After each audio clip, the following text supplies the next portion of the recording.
Karanasan namin sa Bicol na yon. Namamatayan yun. Abe, sa Naga pa lang nakaramdam na ako na mababa yung mga kable. Eh bitukang manok yun.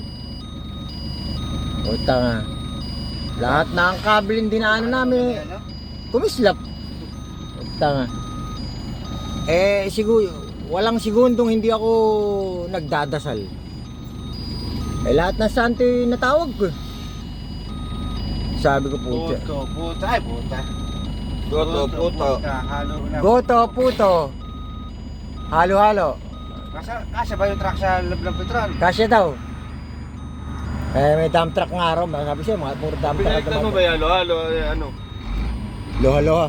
Hindi, tatapon yan. Puta nga. Tatapon.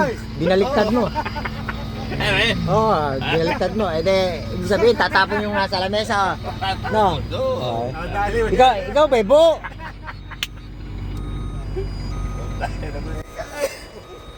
Katabo eh. Ay, oh! 31 minutes. Wala dito. 32 minutes nga mula. From here to now. To here. Siyempre, naghanap tayo ng ano eh. Pupwestuhan eh. Oh. Ng truck at ng tulugan. Oh, di ba?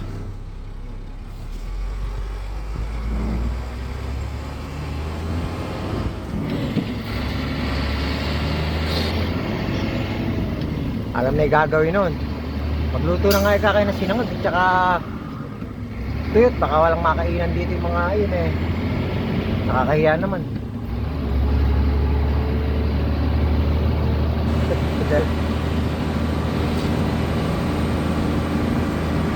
Kalabang pa rin, no? Makalit lang pa rin. Yung bagyo kasi.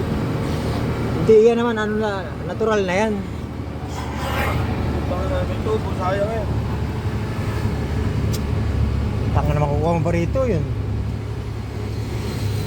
Yung mga... Baka nadali ng mga bata mo doon. Oo, nalaglag.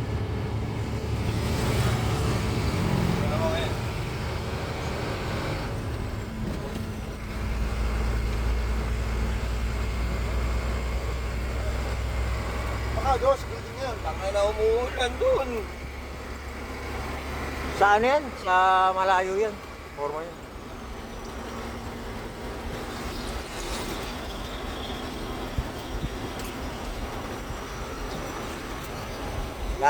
Layong yun.